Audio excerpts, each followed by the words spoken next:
Good day everyone, I'm Charimi PEñOSO from BS Criminology 2C. And this video is for my final examination in Human Rights Education. So first, I will explain the United Nations Universal Declaration of Human Rights, which is the 30. And the first is, we are all born free and equal. It means people everywhere, no matter who and what religion, sex, race, we are all equal and needed to respect each other and freely move in our surroundings. Number 2, no discrimination, don't discriminate. It means we have no right to disrespect our differences. And number 3, the right to life. It means we have the right to live in whatever we want and make own decision on whatever we want in life freely. And number 4, no slavery. It means we have the right to say no, or they have no rights to force someone or to force us to do work. And number 5, no torture and inhumane treatment. It means everyone has no right to hurt each other, which encompasses mental and physical cruelty. Number 6, some right to use law. It means we, all people or every individual, has a equal protection of law. Number 7, we are all equal before the law. And it means the government must treat individual in the same manner, conditions, and circumstances as others. And the number 8, right to treat fair by court, your human rights are protected by law. It means each and everyone has equal rights and same rules that are followed to protect each other's right. Number 9, no unfair detainment. It means no one has the power to send an individual to the prison or jail without proper and legal action that we follow according to law. Number 10, the right to trial. It means the suspect and victims has the right to explain their side, and every person accused of a crime should have their guilt or innocence determined by a fair and effective legal process. Number 11, innocent until proven guilty. Prove guilty.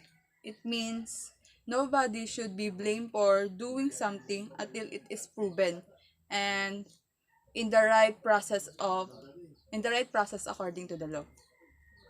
And number 12, the right to privacy. It means everyone has the right to control over their own life, things, and others, and dictate if you want to others to have access on your own things or own information. Number 13, freedom to movement and residence. It means we have a will to go and travel everywhere, anywhere as we wish and we can. And number 14, right to asylum. It means we have a choice to seek a place which we can feel safe and peaceful. Number 15, right to nationality. It means we are all welcome to belong to a country and adopt their nationality. Number 16, right to marry and have family. It means both men and women, without any limitation due to race, nationality, and religion, when they are in the right age, they have the right to marry and develop a family.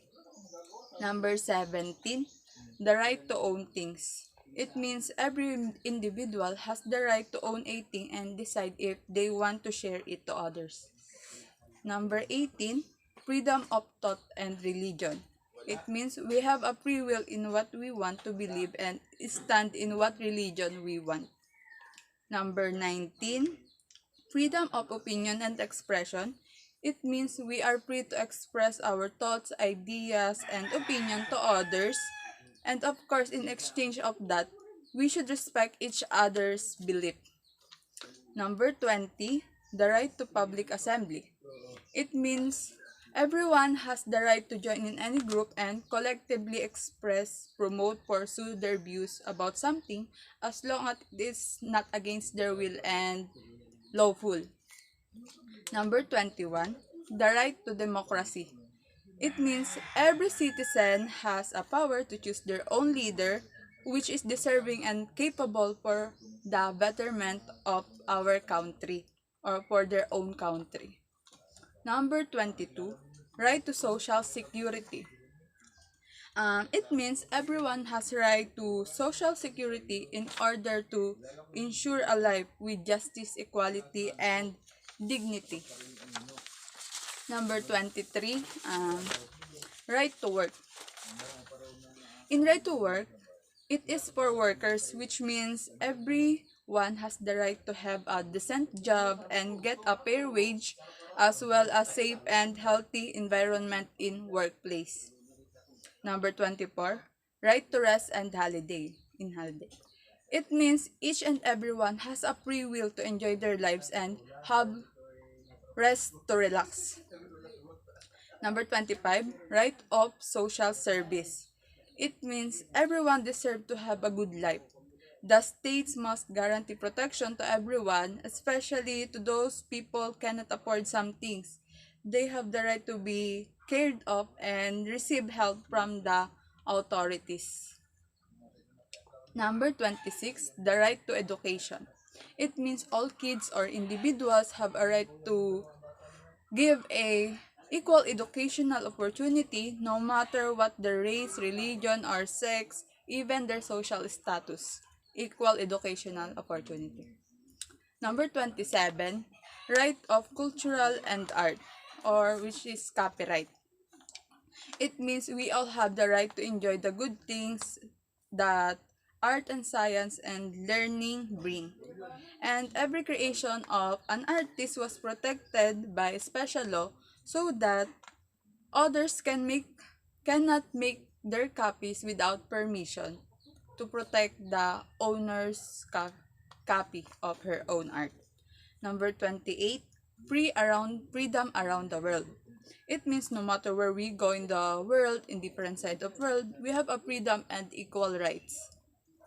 29, subject to law, which is responsibility. It means in every freedom we have, we are all responsible in our own action, and also keep in mind that we have law or rules and regulation to follow in our every action.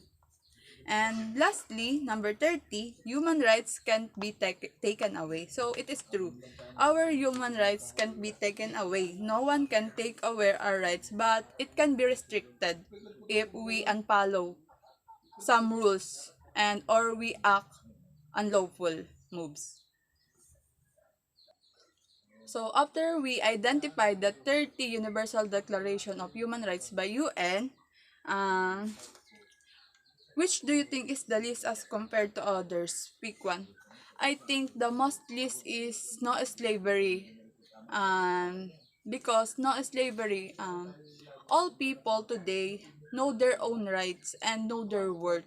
And so when they say they know their worth, they know if they got abuse of others. So I think the no slavery is the most least in all Universal Declaration of Human Rights by UN.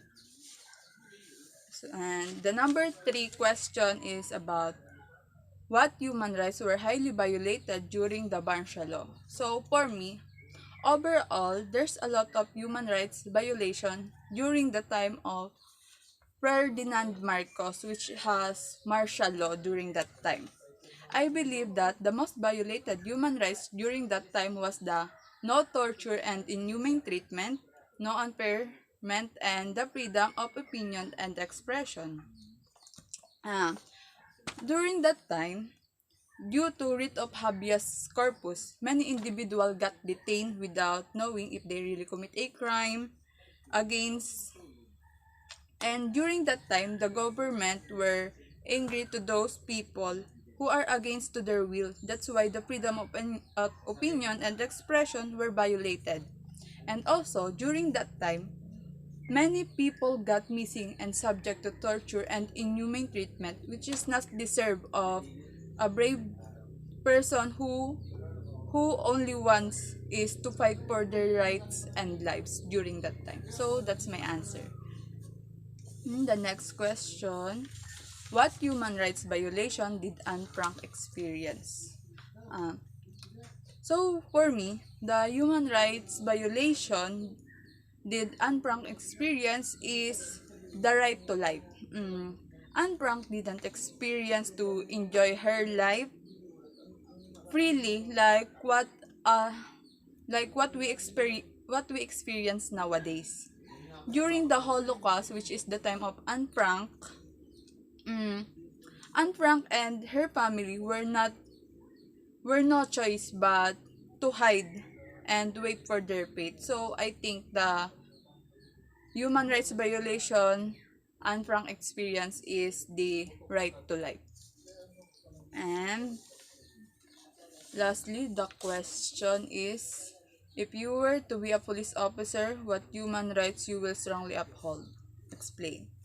So, I am now a criminology student, and if I were a police officer, and I am a future police officer, I claim it. If I were a police officer, the human rights I would truly promote and uphold would be the right to life. I will make sure that every person lives freely, happily, and peacefully. It is said that the main function of police officer is to enforce the law and maintain peace and order, and to see the community as a happy and peaceful, enjoying their lives. It will makes me proud. And also, it is a big accomplishment at my work because happy individual means peaceful community. And a peaceful community also means a low crime rate, which is also part of my job to maintain and achieve the main function as a police officer. So that's all. Thank you.